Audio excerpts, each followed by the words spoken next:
Lecture du jour, bonjour. Ce matin, je suis dans Actes 7 et Actes chapitre 8. On retrouve l'histoire d'Étienne, premier martyr de la chrétienté, si on ne compte pas Jésus évidemment. Il y a l'histoire avec Simon le magicien et l'histoire avec Philippe et l'eunuque éthiopien. C'est vraiment trois histoires très riches et il y aurait beaucoup de choses à dire sur chacune des histoires. Et c'est pour ça que, bien sûr, tu l'as deviné, relis ces passages toi-même pour en tirer toi-même quelque chose pour ta propre vie. Moi, j'aimerais retenir l'histoire de Simon le magicien ce matin, qui justement, on nous dit qu'il avait une certaine puissance jusqu'à ce que les apôtres arrivent et que les apôtres commencent à prier pour les gens et que les gens reçoivent le Saint-Esprit, que les gens reçoivent eux-mêmes la puissance. Et Simon d'un coup se dit mince, j'ai perdu mon business parce que les gens n'ont plus besoin de moi puisque les gens ont reçu la puissance et il semble lui-même se convertir. Et quand il voit les apôtres imposer les mains aux gens et les gens recevoir cette puissance, il va les voir avec de l'argent et leur dit je suis prêt à acheter ce que vous avez pour moi-même pouvoir exercer ce que vous êtes en train d'exercer.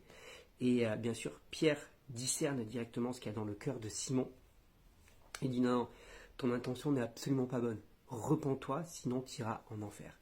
Et la réaction de Simon est assez surprenante. C'est là où tu t'aperçois que il était converti, ou il semblait converti en apparence, mais finalement il n'a pas vraiment vécu quelque chose de profond et de sincère, parce qu'il a dit non mais vous-même priez pour moi, et donc il ne s'est pas repenti au final.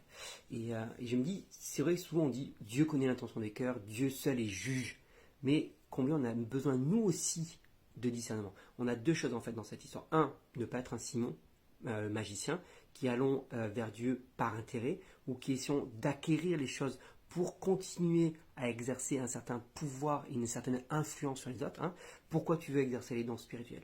Pourquoi tu veux telle position dans l'église? Pourquoi tu veux telle chose dans l'église? Qu'est-ce que ça vient assouvir comme désir profond dans ton cœur? À quoi ça répond dans ta vie? Ça, c'est le premier piège. Ne tombons pas dans le piège de Simon le magicien qui avait perdu une certaine autorité, qui cherchait à acheter une nouvelle autorité.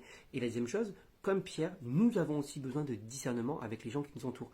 Dieu seul est juge, c'est vrai, mais ce n'est pas totalement biblique cette histoire, parce qu'on voit très bien que dans la Bible, on est appelé à juger l'intention des personnes également.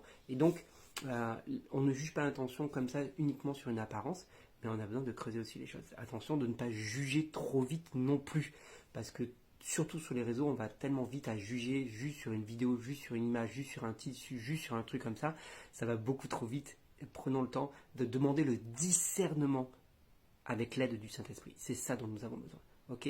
Donc deux choses. Nous ne sommes pas un Simon, mais exerçons le discernement. Bonne journée. Partage si tu as aimé.